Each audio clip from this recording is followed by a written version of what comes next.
안녕하세요. 월세가 쌓이는 부동산 최영씨입니다. 지난주에서 이번 주도 이제 상가 두 번째 시간입니다. 상가는 아파트와 다르다라는 제목으로 오늘도 이제 두 번째 또 강의를 준비했는데요. 많은 사람들이 투자를 할 때 그동안은 주택 위주의 시장이었잖아요. 주택 위주 시장인데 이제는 수익형 부동산, 특히 상업용 부동산은 전혀 많은 분들이 접해보지 못한 투자 대상입니다. 그러다 보니까 많은 실수를 하기도 하고 그 다음에 가치를 잘 모르는 경우가 많아요. 자, 상가 아파트와 다르다. 오늘 개념이 가장 다가오실 거예요.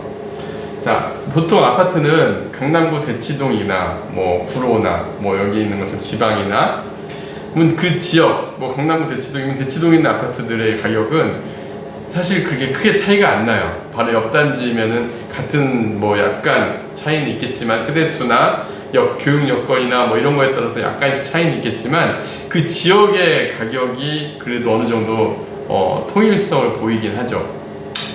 근데 상가는 그 지역 안에서도 건물의 위치, 그 다음에 역세권, 유동인구에 따라서 차이가 굉장히 많이 나거든요. 그래서 제가 요거를 아파트처럼 투자하는 사람들이 잘못하는 경우가 바로 이런 부분이에요. 이 세 가지 건물을 제가 비교를 해봤어요. 먼저 강남구 대치동의 그 학원가에 있는 중심거리의 상권 상가 중에 하나예요. 여기 안쪽에 보면 커피숍이 하나 있습니다. 그 커피숍이 지금 매물로 나와 있는데 현재 임대료가 얼마 정도 되는지와 그 다음에 여기는 그 구로 가산동 가보면은 그 가산 디지털 단지 있죠. 그 가산 디지털 단지에 가보면은 그 지식사업센터가 있고요. 그 지식사업센터 1층에 커피숍 자리 전용 15평, 15.1평, 15.14평짜리 면적도 비슷한 물건의 임대료를 한번 비교를 해봤고요. 그리고 이제 우리 지방에 보면 전주 한옥마을이라고 있습니다. 거기에 임대료를 비교해봤는데 여기 임대료를 제가 하나씩 실제로 시장조사도 해보고 그 다음에 현장에서 봤던 매물들이에요. 그래서 한번 비교를 한번 해볼까요? 먼저 강남구 대치동 화공가 상권의 전용 15평짜리가 4,270만 원이에요. 그러니까 전용평당 17만 8,336원이 이제 임대료로 되어 있죠. 그러면 우리가 흔히 아파트 상식으로 얘기를 해보면은 강남구 대치동 화공가의 15.14평이 4,270이면 구로 가산동은 저거보다 좀 싸겠다 생각이 들죠. 근데 임대료가 어느 정도냐면 이 정도예요. 1억에 450만 원. 전용평당 29만 8천 원. 무려 12만 원이 더 비싸죠. 상가는 실제 이 임대료에서 매매가도 비슷하게 형성이 돼요. 그래서 실제 가격도 얘가 훨씬 비쌉니다. 그리고 반면에 또 하나, 지방이라고 하면은 우리가 아파트는 가격 차이가 많이 난다, 서울하고 이렇게 생각을 하죠. 근데 상가는요, 이 유동인구가 정말 중요하거든요. 그래서 이 전주 한옥마을의 전용 20.7평, 바로 이 상가입니다.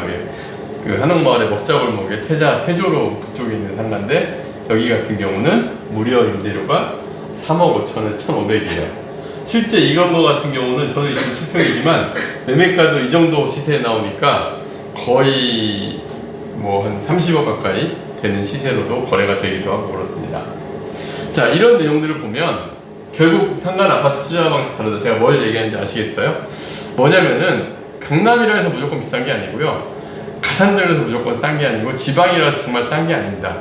결국 거기에 유동인구와 상권 확장력, 그 다음에 여기에서 가장 중요한 거는 그 상가에 들어오는 임차인의 매출이 과연 그만큼 잘 나오냐 이거죠. 예를 들면 대치동 학원가에는 커피숍의 일 매출이 얼마나 나올까요? 이 생각 한번 해봐야 돼요. 우리 여러분들이 만약에 커피숍 운영을 하면 대치동 학원가 상권에는 분명히 커피숍 운영을 할 때 주 고객이 뭐겠어요?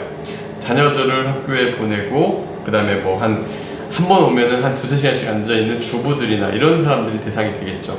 근데 반면에 같은 커피숍이니까 가산동 오피스의 매출은 어떻게 구성이 될까요? 점심시간 1시간만으로도 분명히 얘보다 더 매출이 더 나올 거예요. 왜? 지식산업센터 1층 일단 그 건물 안에만 해도 1,000명 이상의 직장인들이 상주를 하고 있죠. 근데 점심을 먹고 다 어떻게 해요? 점심시간에 테이크아웃으로 커피를 주로 그 커피숍에 앉아있는 사람도 많지만 테이크아웃 매출이 많다는 건 1시간의 매출량이 훨씬 커진다는 거죠. 그 다음에 하루 종일 돌아갈 때도 계속 그 사무실을 찾아오는 내방객이나 이런 사람들이 그 1층에서 만나서 커피 한잔 하면서 회의를 하기도 하고 이런 고객들이 많다 보니까 아무래도 이 매출량이 차이가 많이 납니다. 실제로 매출도 조사를 해보니까 거의 한 두세 배 이상 이쪽이 매출이 높더라고요. 하루 매출이. 그러니까 이제 이런 가격 차이가 나오는 거고요. 뭐 여기는 말할 필요도 없죠. 실제 여기 환옥마을 제가 놀랬던 거는요.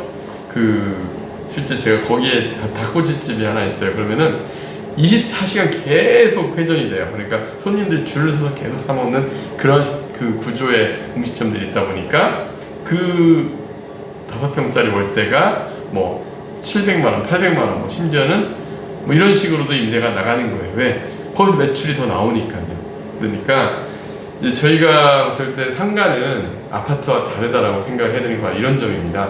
그래서 그 상가에서 과연 내가 점주 입장에서 또는 거기에서 운영하는 업주의 입장에서 이게 매출이 나올 것인가, 그 매출에 따라 임대료가 결정이 되는 거거든요. 그래서 상가는 오늘 하나 더 말씀드릴 게, 아파트와 투자 방식이 다르다는 걸 반드시 알고서 투자에 나서셔야 된다는 걸 오늘 말씀드렸습니다. 다음 주부터도 또 이렇게 사례로 상가에 대해서 하나씩 더 알아가 보는 시간을 갖도록 하겠습니다. 감사합니다.